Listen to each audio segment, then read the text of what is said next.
I'm very happy to say welcome to Mariel Hemingway, actor and now working with the health in a lot of different ways. And I will let you know, Swedish people, that jag kommer att översätta när vi är klara att prata, så det inte blir så mycket fram och tillbaka. You have a project here in Sweden. Well, yes, I have a friend who is your friend who had a vision that I would come here because I wrote a book with my partner, Bobby Williams, who everyone will get to meet later. And it's called Running with Nature. And it's all about connecting in nature. And she was so excited because she said, you know, my country totally believes in the connection with nature and how it's healing and how important it is. And we were excited because America is a little bit behind on that message, so it's wonderful. So we went to Norway, and we spent a lot of time in Norway, and now we're here in Sweden, and we're enjoying it. So is it that kind of the connection with nature, as she was talking about? Do you feel like? Oh, absolutely. I mean, we spent like 5 days in Norway going through the farms that have a kind of eco-adventure, biking and horseback riding and canoeing, but really just like sensing silence and, you know, things that people sort of take for granted that really are connections that make us powerful, more healthy, more healing. I also have 2 other books about mental health in my family, which yeah, I will come to that later on. But if I stop a little bit with the nature, how come is it so important for you, the health and the nature? You know, for me, I grew up because it's kind of why I brought up my family, because my family was slightly dysfunctional. Hello. And I grew up in Idaho. My experience being outside was so important to me. It made me feel myself, like jumping into cold water, hiking up mountains. I was a ski racer, so skiing or training, or all of those things made me feel more myself and made me feel kind of okay and settled, because my family life wasn't that. It wasn't that stable. But in what way wasn't it? Well, my father, you know, my father's father is Ernest Hemingway. He killed himself. So there was a lot of drinking in my family, sort of self-medicating what they didn't understand was going on. There was a lack of communication. So for me, my passion in life is to help people to understand where they come from, to tell their story so that they can have better communication.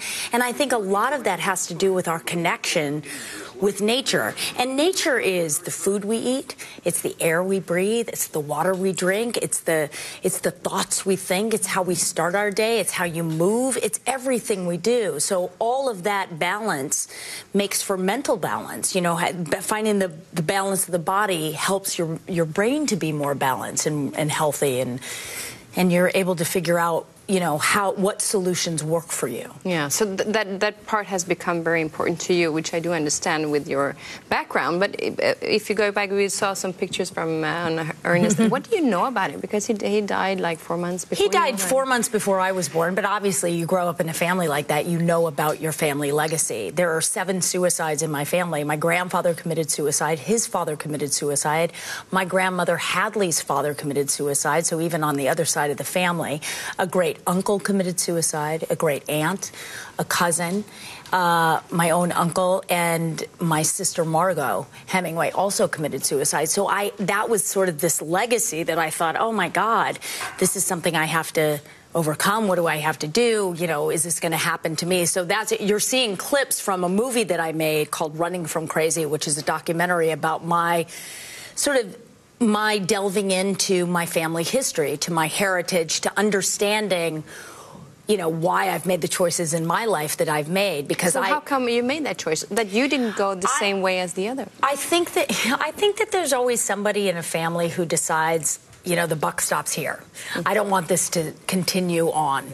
So I decided, I mean, I didn't always make the best choices, but I decided that I was going to figure this out. I'm going to try to be as healthy as I can, because I knew there was a connection to the body and the mind. I knew there was a connection. I wasn't sure what it was, But I knew that like living a healthy life was going to help to balance your brain. And now, now studies have found that meditation helps with depression and all these different things. And I've tried so many different things.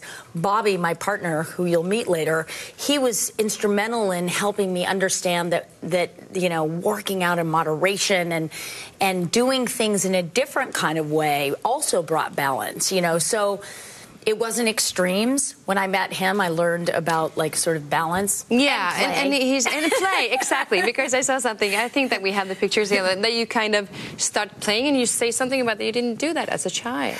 I didn't do that as a child. It was really interesting. I think I was telling, I don't know, somebody in the green room, and I was saying that when I was raising my own daughters, I remember looking out at them and they were playing in the backyard, and I remembered kind of feeling jealous and also not understanding how I could participate. I didn't know how to play. It was sad. But when I met Bobby, he changed all that, as you can see. And it's so much fun because your daughter actually says something like, yes. What is she doing? She's kind of doing a backflip. Yeah, I mean, my daughters couldn't believe, after I had been with Bobby for a couple of years, they were like, you're a different person. You laugh all the time. But he literally taught me how to relax and play. And our business is about longevity and healing and health and connection with nature and how that makes you a healthier, happier person. So, I mean, play is such a big part of that. We don't realize that laughter and, and doing exercise as play is so much healthier for you than I'm going to the gym and I'm going to, there's a place for that, and sometimes we have to do that based on time. But most of the time, if you can figure out something that really gives you joy and makes you smile, you will get far more benefit in your body, mind, and spirit than you ever would from just, going on a treadmill. That sounds horrible. So he taught me a lot about that, rock climbing. But how do you, he taught you a lot, and in what way can you tell that you're a Hemingway? That I'm a Hemingway? Yeah, what do you have like? Well, I'm an amazing writer. No, I'm just kidding. But you're still doing some acting and stuff? Yes, I'm extremely creative. So I've written, I have 2 books out now. I've written 6 books. I'm producing film projects. I'm producing A Movable Feast, which is my grandfather's book of the same name. So I'm producing that into a film. Bobby and I have an amazing health and wellness project that we're doing together. He has some film projects that are extraordinary that we're going to do together. So we're constantly busy. We also have kind of a little ranch, and we have, organic garden and 16 chickens and 2 cats and 2 dogs, and and we're always looking to expand and understand our lives better. So it keeps us extremely busy, extremely busy. But you do also have time to get the silence now and then? Oh, yeah. I meditate every day, twice a day. It's so important. I think it's one of the keys to actually finding inner peace and finding yourself. And I think it was the key for me to actually finally be okay with who I am.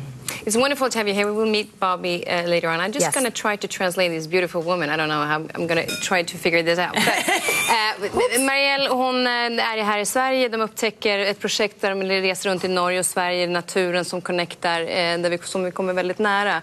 Hon har 7 självmord i familjen, så det har varit väldigt viktigt för henne att utvecklas och se den andra biten. Hon är helt övertygad om att alltså hjärna och själen har en connection. Och hon jobbar nu med att hjälpa andra att se, och hon leker med sin man, och han har fått henne att vara mer lekfull, för det är det vi behöver. Och när hon var liten och hade jobbigt hemma, då gick hon alltid ut i naturen och njöt av den och kände det kalla vattnet. Så därför står naturen henne väldigt nära. Jag hoppas ni fick med lite grann om den här fantastiska intervjun med underbara Mariel. Vi är strax tillbaka om en liten stund, och då träffar vi också Sara Sjöström.